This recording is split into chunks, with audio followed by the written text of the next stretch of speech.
Ok, bonjour tout le monde, je vois qu'on est chaud pour ce débat, ça fait plaisir, bonjour.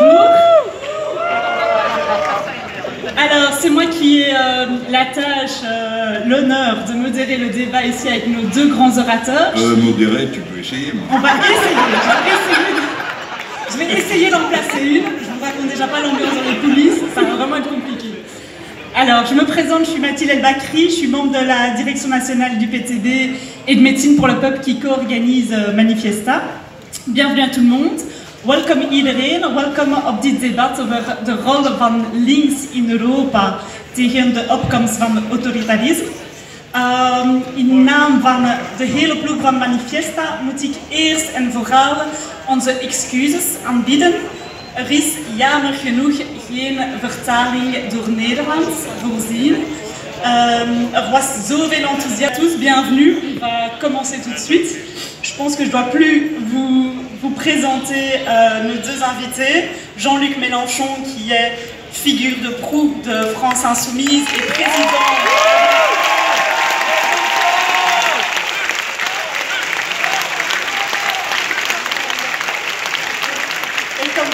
sûrement candidat au présidentiel 2022, et Raoul Edebo, porte-parole national. Qui est aussi candidat au présidentiel en France. Non. Et député fédéral pour le... Ici en Belgique, on le garde, Jean-Luc. Alors je vous propose de se lancer direct avec la toute première question. On constate ces dernières années, tant au niveau des États européens que de l'Union européenne, une montée de l'autoritarisme en Europe. Ça se manifeste à différents niveaux, que ce soit au niveau socio-économique avec les mesures qui sont imposées par les États membres, aux États membres, mais aussi au niveau démocratique avec une augmentation de la répression et plus particulièrement contre les mouvements sociaux. Et donc ma question, c'est de savoir, premièrement, est-ce que vous êtes d'accord avec ce constat et comment est-ce que cette évolution se concrétise dans vos pays respectifs et quelle est l'analyse que vous faites de cette évolution? Alors je vais d'abord donner la parole à Raoul. Ok, merci Mathilde. Tout d'abord, Jean-Luc, je veux te remercier d'avoir accepté notre invitation. Sache-le qu'en Belgique, on sait accueillir les dirigeants internationaux, même quand ils sont français.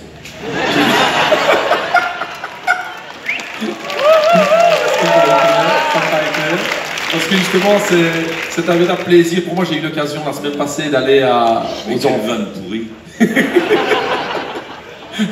Et donc, en gros, on a eu le plaisir de se rencontrer. Et je crois que c'est important d'avoir des moments où la gauche européenne se rencontre pour discuter ensemble de comment changer la situation en Europe pour les peuples du monde et les peuples européens.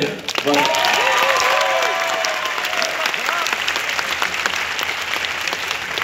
Alors, sur l'évolution de l'autoritarisme, je peux dire en tout cas qu'en Belgique, on voit une évolution inquiétante. On voit une évolution inquiétante, c'est que au nom de la protection des populations contre les effets de la pandémie, de plus en plus de mesures nous sont imposées en Belgique qui en fait enlèvent les peu de droits démocratiques qui nous restaient. Je vais vous prendre un exemple, je suis au courant, mais on a voté au Parlement la fameuse loi pandémie. Et on verra en fait qu'en France, ils prennent même les mêmes noms parfois.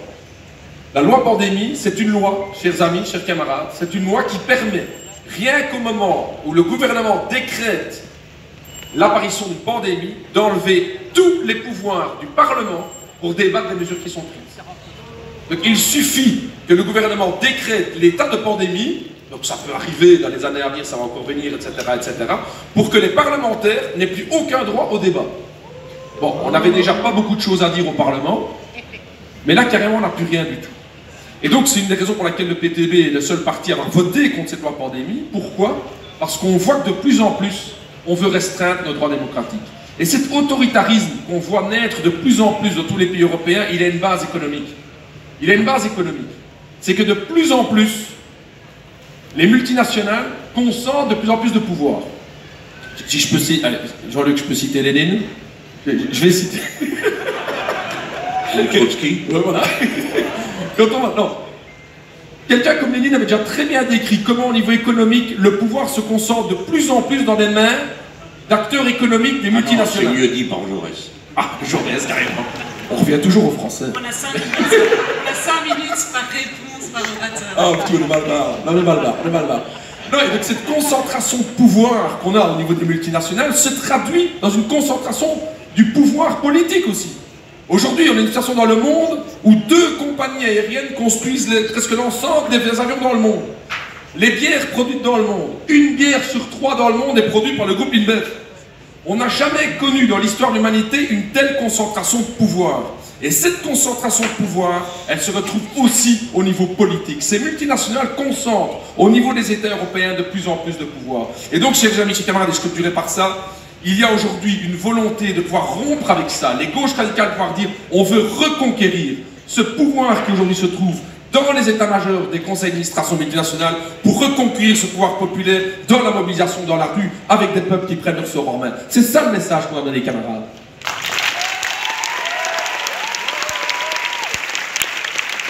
Jean-Luc. Bon, un premier mot évidemment pour vous dire le plaisir que j'ai à me trouver ici. C'est la première fois que je suis invité à un débat public en Belgique. Je veux vous dire quelle est l'importance à mes yeux de vous montrer la relation d'amitié, de fraternité qui existe avec notamment Raoul, puisque c'est lui que je connais et avec qui j'échange régulièrement. Nous ne sommes pas identiques. Le concept de parti frère est une chose qui a disparu avec le XXe siècle.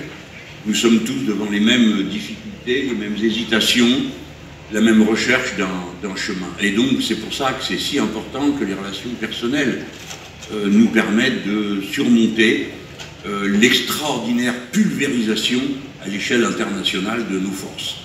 Car, comme le disait Hugo Chavez, le capital s'est concentré, il a ses lieux organiques de production des idées et des orientations, et nous sommes complètement explosés, alors que ce devrait être l'inverse, parce que, évidemment, la condition du salariat et du peuple, qui sont deux choses légèrement différentes, sont de plus en plus identiques dans le monde. Alors je partage le diagnostic de Raoul, je le complète en vous priant de m'excuser si ça paraît un peu abstrait, mais je crois que c'est notre devoir de bâtir notre conception du monde, notre stratégie et la tactique sur une pensée aussi claire et théorique que possible sur la réalité.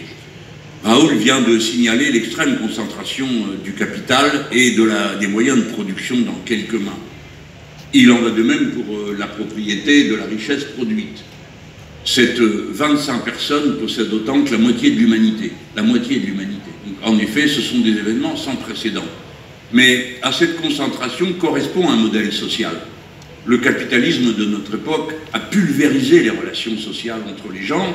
Il a bâti une société de la compétition générale de chacun contre tous, mais aussi de la pulvérisation des goûts apparents. Veux-tu du yaourt à la banane? Non, tu préfères au cassis s'il y en a. Veux-tu ceci ou cela? Il est là avec sa myriade de produits et il vous dit en quelque sorte, la liberté c'est moi, puisque je vous permets de choisir, tandis que vous autres, vous êtes là en train de ramener toujours les gens à des grandes catégories globalisantes, le peuple, les travailleurs, tout ça, il n'y a que les individus qui comptent. Donc pour la première fois dans l'histoire de l'humanité, il y a une inversion de la façon des bases sur lesquelles fonctionne la société. Pendant des millénaires, la société a créé du lien, établi des liens entre les gens, renforcé ces liens par tous les moyens possibles. On en pense qu'on veut de la façon avec laquelle elle créait ces liens et elle les renforçait, mais elle les bâtissait. Et pour la première fois, l'injonction sociale, c'est plus de lien. Chacun pour soi, et on verra bien ce qu'il y a derrière. Alors évidemment, aucune société humaine ne peut vivre sur un tel régime de compétition généralisée. C'est pourquoi, en même temps que s'effondre l'idée qui est la seule capable de rassembler les êtres humains, c'est que nous sommes égaux en droit. Si vous enlevez cette idée, il ne vous reste plus rien. Pendant un siècle et demi, depuis la Grande Révolution chez nous en 1789, notre opposition avec la droite, c'était, eux, ils disaient, mais qu'est-ce que vous racontez? L'égalité, ça n'existe pas. Il y a des gros, des maigres, des petits, des grands, des imbéciles, des très malins. Il y a des hommes et des femmes, ce qui est indépassable, paraît-il. Et donc, ça n'existe pas. Si vous faites un régime d'égalité, ça sera un régime de violence politique, puisque vous irez contre la nature. Depuis la crise climatique, on sait que l'humanité a un destin commun, parce que si le changement climatique va au bout, bah, tout le monde mourra. En tout cas, tous les êtres humains. Peut-être pas les cafards et les fourmis, mais pour l'instant, nous sommes les représentants des êtres humains, principalement, même si les cafards et les fourmis sont aussi indispensables à la biodiversité que nous-mêmes. Bref, Nous sommes dans ce moment où, pour compenser l'explosion de la société qu'ils ont eux-mêmes organisée, ils sont obligés de mettre en place un régime, des régimes et des méthodes de plus en plus autoritaires de contrôle pour maintenir l'ordre social et l'ordre public auquel ils sont attachés. Et tout le vocabulaire y tente. Par exemple, on entend parler des forces de l'ordre.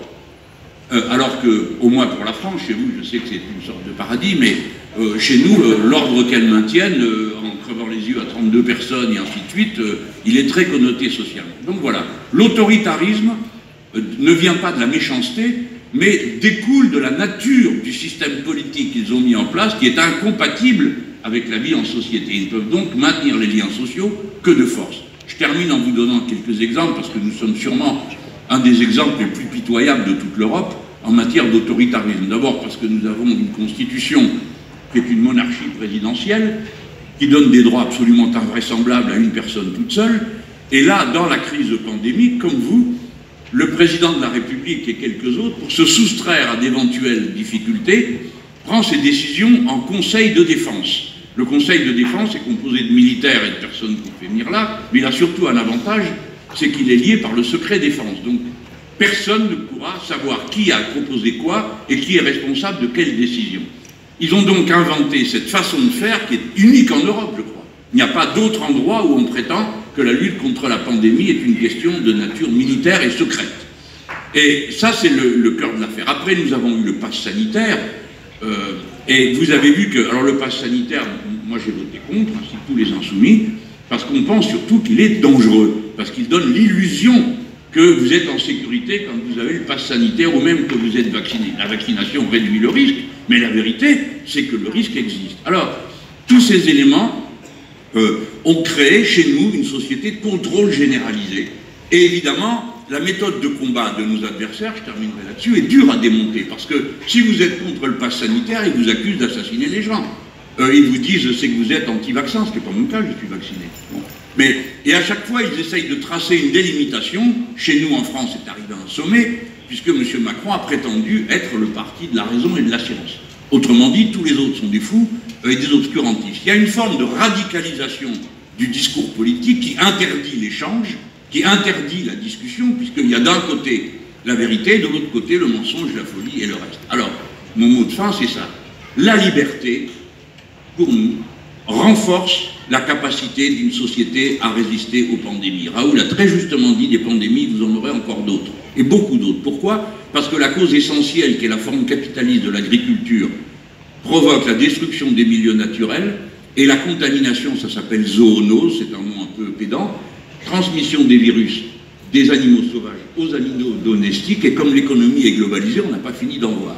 D'où pensons que les sociétés qui résisteront le mieux sont celles qui seront les plus unies. Et pour qu'elles soient unies, comme c'est anthropologiquement, je veux dire, dans l'histoire longue de l'humanité, quand ça va mal, les gens se serrent les coudes, au contraire de ce que croient les puissants, qui eux se bouffent entre eux. Et ils se serrent les coudes. Et donc la liberté augmente la capacité, en impliquant les gens dans la décision, de bien résister aux grands défis. Par conséquent, l'idée d'égalité et l'idée de liberté sont des garanties de survie des sociétés, tandis que le néolibéralisme, la compétition de chacun contre tous, la concurrence libre et non faussée, mine de l'intérieur des sociétés et abaisse leur capacité de résistance face aux catastrophes.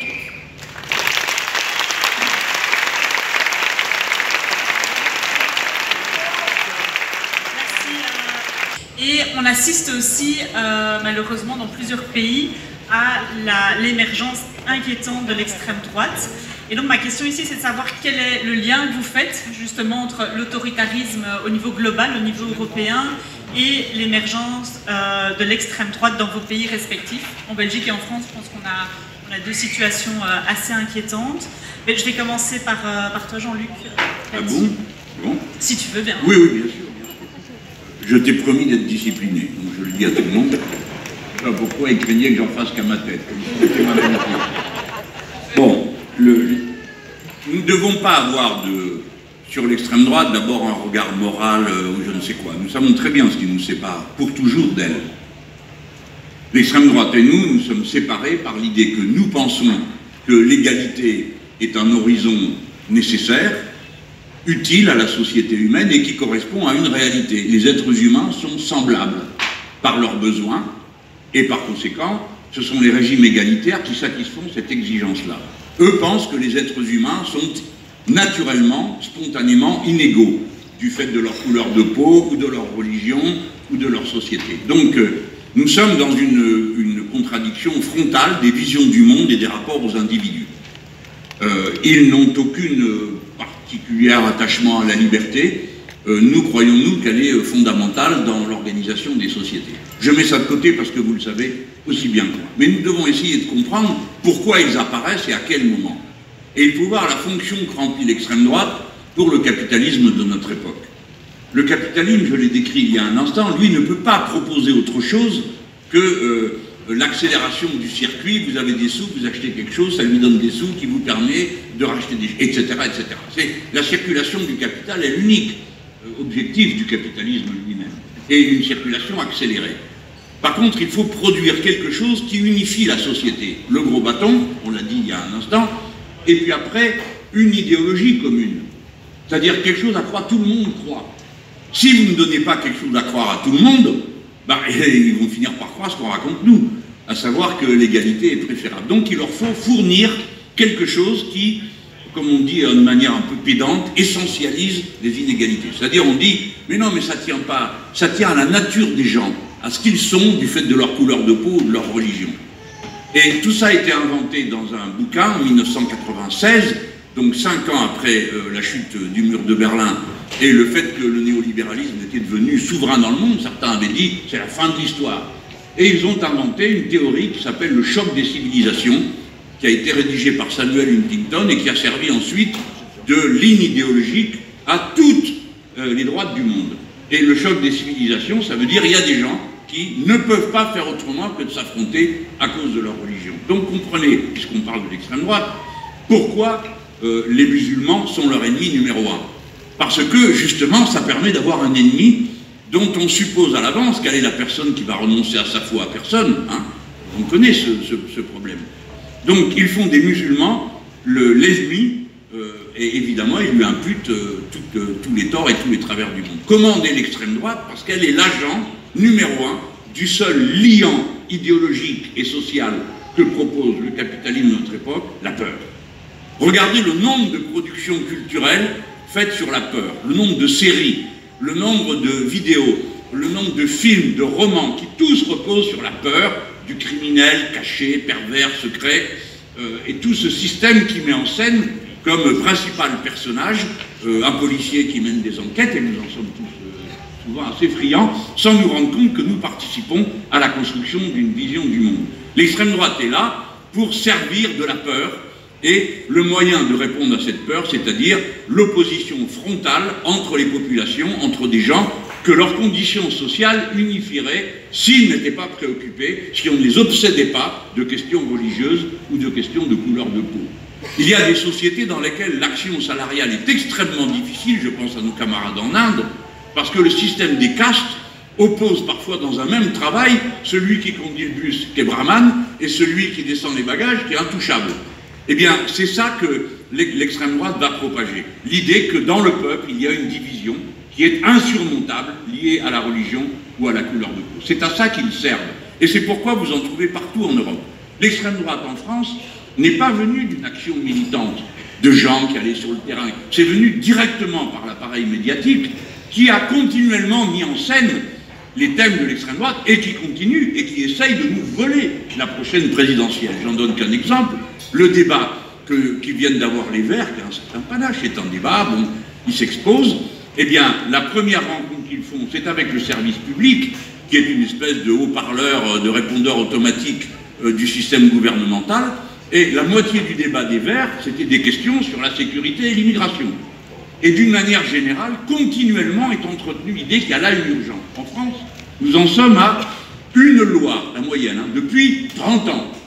Une loi par an sur les sujets qui sont impactés par l'extrême droite, c'est-à-dire sécurité, terrorisme et immigration, parce que pour eux, évidemment, tout ça nous ramène toujours au même point. Donc, nous devons d'abord considérer que l'extrême droite remplit une fonction, c'est le chien de garde de l'ordre social, parce qu'il empêche la cohésion populaire. C'est sa fonction numéro 1, tout le reste c'est du baratin. Et chez nous, nous voyons comment, plus la crise avance, plus la société se disloque, sans doute comme chez vous. Mais chez nous, il faut se rendre compte que le code du travail a été renversé au début du régime Macron. Par conséquent, maintenant, les accords sont par entreprise et ils s'imposent à tous ceux qui sont là, nonobstant la loi nationale sur les questions du travail. Donc, l'atomisation de la société française est extrêmement avancée. Dans la pandémie, nous avons vu pour la première fois des étudiants faire la queue parce qu'ils avaient faim et qu'ils allaient chercher à la soupe populaire. Donc, il y a un soubassement terrible de division, de pulvérisation de la société. Et le capitalisme, la droite, le macronisme et l'extrême droite, c'est une seule et même réalité. Et aujourd'hui, elle a en France un intellectuel organique.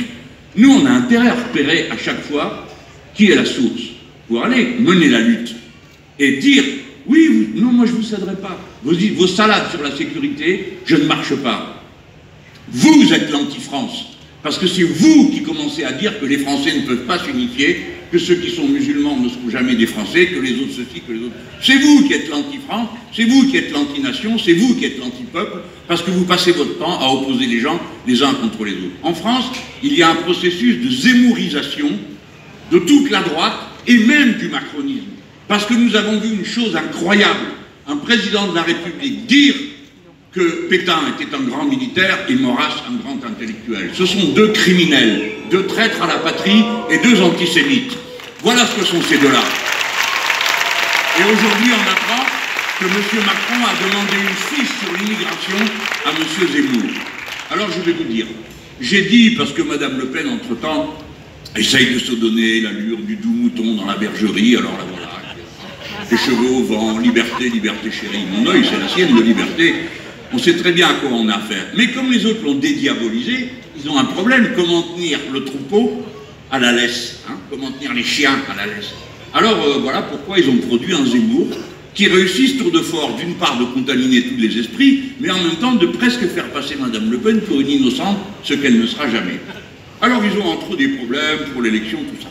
Moi j'ai dit, bah écoutez, et à la fin ils se sont mis d'accord pour faire un repas. J'ai dit que le survivant du pique-nique vienne me voir. Et puis je l'affronterai. Alors elle, bon, elle a trop peur, donc elle ne va pas s'y risquer. Mais moi, je serai avec l'autre s'il faut. Et moi, je vous demande à tous, hein, la première, comme tout à l'heure, j'aurais dû vous le dire, quelle est la limite à l'exploitation capitaliste? Est-ce qu'il y en a une? Oui, il y en a une, la résistance. De la même manière, quelle est la première limite au racisme? Eh bien, c'est la résistance individuelle que vous y opposez. Après, il y a la résistance collective. Mais si vous ne laissez pas dire une saloperie autour de vous, si vous clouez le bec de ceux qui sont racistes à l'instant même où ils le disent, alors vous contribuez à la lutte et à renverser le cours de l'histoire. Par conséquent, nous autres...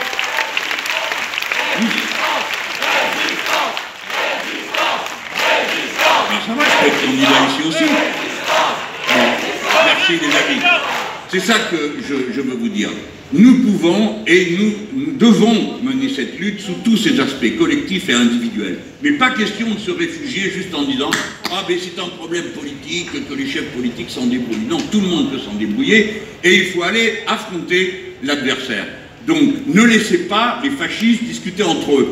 Il faut aller se mettre là au milieu et dire « Expliquez-nous voir pourquoi, compte tenu de ce qu'est la composition de la population belge. » Moi, je vais dire en France, en 1950, 1 Français sur 10 avait un grand-père étranger. Aujourd'hui, c'est 1 sur 4.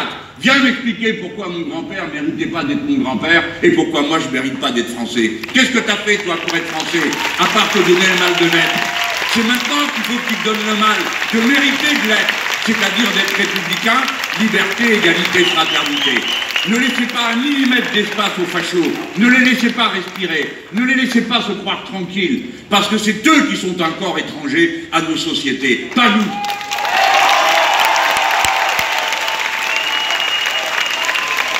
Voilà, vous retombez dedans.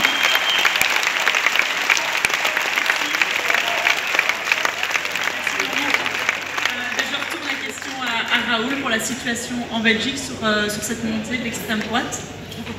Non, mais je crois donc en Belgique, on a le même problème, en tout cas au nord du pays, avec une extrême droite très, très puissante avec la montée du Vlaams-Belang. Et je trouve que Jean-Luc a raison de souligner, et il faut le rappeler à tout le monde, quand on parle d'extrême droite, la nature de classe de l'extrême droite, son rôle historique, c'est celle de casser la résistance du mouvement ouvrier et des jeunes au moment où la crédibilité des partis traditionnels s'écroule parce qu'ils ne savent plus gérer le système.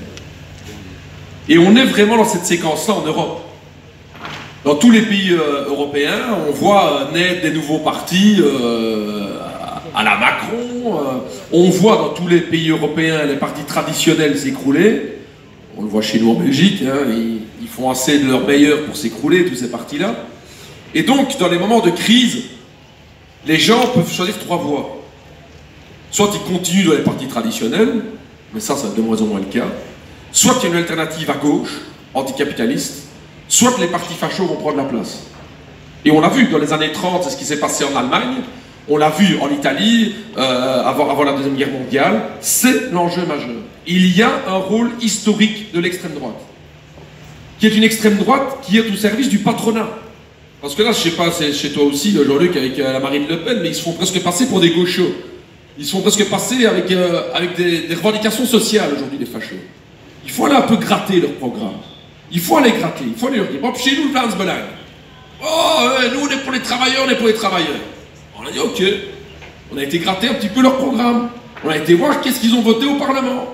Et donc, il y a en Belgique ce qu'on appelle la loi salariale. La loi de 96. Jean-Luc, la loi de 96.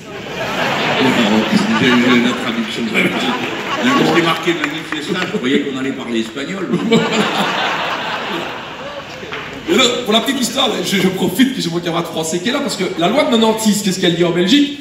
C'est une loi qui met en concurrence, c'est écrit dans la loi, les salaires belges avec les salaires français, allemands et hollandais. Et donc c'est une loi qui a été votée par tous les partis traditionnels, les premiers étant les sociodémocrates, hein, en 96 il y avait les démocrates chrétiens et les sociodémocrates, qui votent cette loi. C'est une loi donc qui fait que quand les salaires sont modérés en Allemagne, en France ou aux Pays-Bas, nos salaires en Belgique sont automatiquement modérés, notamment à 0,4% maintenant. Et donc une des solutions, c'est de faire sauter cette loi évidemment en Belgique.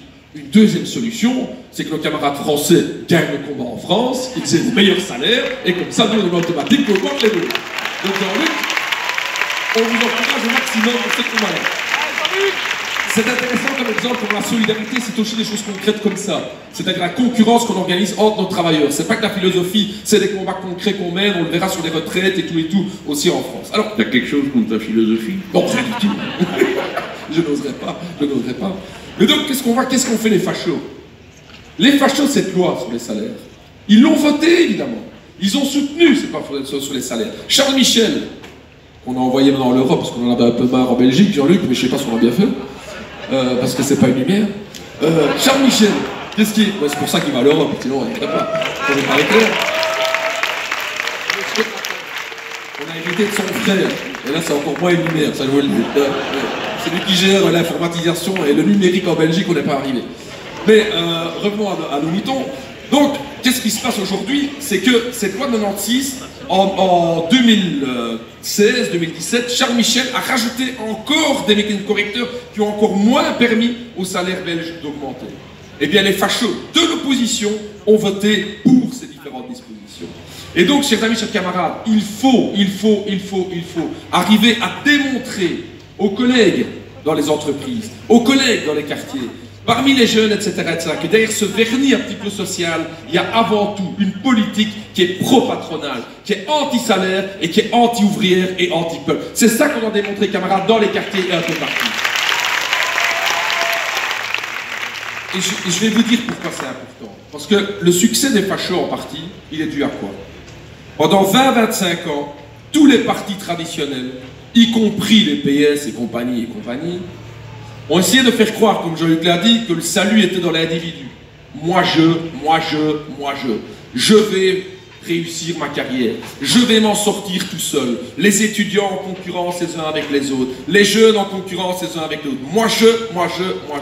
Les gens en ont bouffé l'individualisme pendant 25 ans à la piqûre. On était tous des individus, il n'y avait plus de solidarité. Et les gens commencent de plus en plus à en avoir marre de ce moi je. Et ils cherchent un nous du groupe. Et c'est là où les fachos interviennent. Parce que les fachos viennent avec leur nous. C'est le nous nationaliste. Le nous exclusif. Flamands contre Wallons. Le nous raciste. Les Belges de souche contre ceux qui ne sont pas de souche. Le nous nationaliste. La Belgique contre tous les autres pays européens. Si on veut gagner ce combat-là, les camarades, on doit venir avec notre nous à nous. Les gens ont besoin de sentir ce nous de classe, ce nous des travailleurs, cette fierté de la classe. Nous avons construit les richesses ici en Belgique. Ce PIB, qui le produit? Qui produit ces richesses? C'est nous, les travailleurs.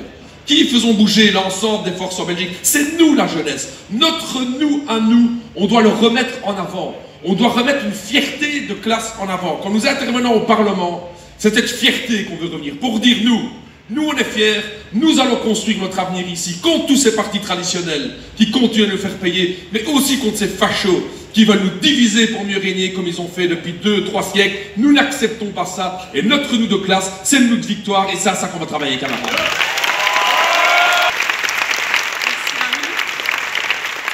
Merci, mais donc je pense que les constats et les défis sont clairs sur le danger qu'on a en face de nous, sur la montée de l'extrême droite, sur la vraie nature de classe des fascistes. Mais la question maintenant, vous en avez déjà touché quelques mots, c'est quelle stratégie la gauche peut mettre en avant pour combattre l'extrême droite. Je pense que c'est aussi des réponses avec lesquelles on veut repartir aujourd'hui. C'est quoi le message que vous voulez faire passer? On en a parlé un peu, Mélenchon a parlé de la résistance collective, Raoul a parlé de l'importance du nous, de la solidarité, de l'importance de démasquer les fascistes, mais au-delà de ça, au niveau stratégique, comment est-ce qu'on s'oppose en tant que gauche authentique à la montée de l'extrême droite? Jean-Luc. Bon, d'abord, je vous ai déjà dit tout à l'heure, une résistance implacable. Ça peut paraître dans cette salle évident, mais si vous écoutez les personnes s'exprimer, vous voyez les glissements de toute une série de gens qui acceptent de dire oui, il y a un vrai problème, oui, cette question se pose, et qui finissent par permettre à l'extrême droite de voir valider le socle de ses idées, ou qui utilisent le vocabulaire de l'extrême droite, ou les équations de l'extrême droite. Sécurité à avoir avec immigration, immigration avec religion, enfin bref. Toutes sortes de choses qui, à première vue et à force d'être répétées, paraissent évidentes, mais qui, sous la lumière de la raison, ne le sont plus. Ils ne permettent pas de régler